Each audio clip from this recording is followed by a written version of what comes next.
The Criminal Code Amendment Act 2013, which was passed in the House on Thursday, March 13th, is inextricably linked with the Computer Misuse and Cybercrime Act 2013. This was confirmed by Premier Dr. Orlando Smith when he spoke on the bill in the House of Assembly. And Speaker, this bill essentially will be consequential upon the Computer Misuse and Cybercrime Act of 2013, which, if passed into law, will speak to the same matters which are currently dealt with under the Criminal Code.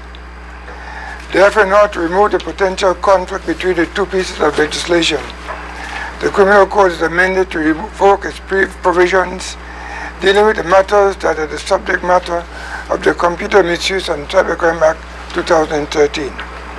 In his contribution to the debate on the Criminal Code Amendment Act, opposition member for the 3rd District, Julian Fraser, suggested that the Criminal Code Amendment Act was preempting the Computer Misuse and Cybercrime Act and questioned the order in which the bills were being tabled in the House of Assembly before being sent to the governor for assent and signed into law. I see us preempting a decision by the governor. We presupposing what he is going to do.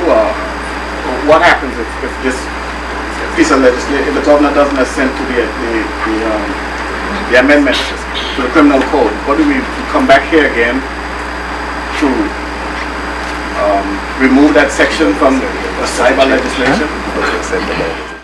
Similar queries were raised by opposition leader Ralph O'Neill and opposition member for the 1st District, Andrew Foy. Attorney General Dr. Christopher Malcolm explained why the procedural approach was being taken to have the Criminal Code Amendment Act 2013 passed in the House of Assembly. Madam Speaker, the fact is that all laws passed here are subject to assent by the governor. So the point is that if he does not assent, the status quo remains. Meaning the position with the criminal code being unaffected would remain without that assent being granted. What about cyber legislation? And similarly, in relation to the cyber legislation, even if it is passed here, if it doesn't receive an assent, it has no value. It doesn't become law, which we can act upon without the assent. Deputy Premier Dr. Kedrick Pickering noted the separation of powers between the legislative, judicial, and executive arms of government in the Westminster system of government, as he noted the objectivity required by the governor in his acquiescence of bills sent before him. The governor can't decide not to assent to a piece of legislation just because he doesn't want to assent. There are clear, procedural rules and regulations that gives power under what conditions the laws cannot be assented to. So I don't want our listening public to get the impression that if the governor sits in his office and he don't like what the House of Assembly is doing, he has power to decide. It can't happen. Because as far as I'm aware, that's not the way the system works. And the whole question of separation of powers exists to deal specifically with those issues. There's a separation of the executive and the legislative branch of government.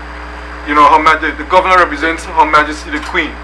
And as far as I can remember and recall about these issues, any law that we pass locally cannot interfere with any other substantial legislation or anything that affairs with the functioning of Her Majesty's government. So there are clear rules under which the governor can have the power not to assent to legislation, but he can't sit down there and decide he ain't like what we're doing and he assenting to it. I don't want the general public to get that impression. So whether we are taking the Cybercrime Act before or whether we take this before, we're going to do them, one behind the other anyways. The Criminal Code Amendment Act 2013 was passed by the House of Assembly on Thursday, March 13, 2014 with amendments.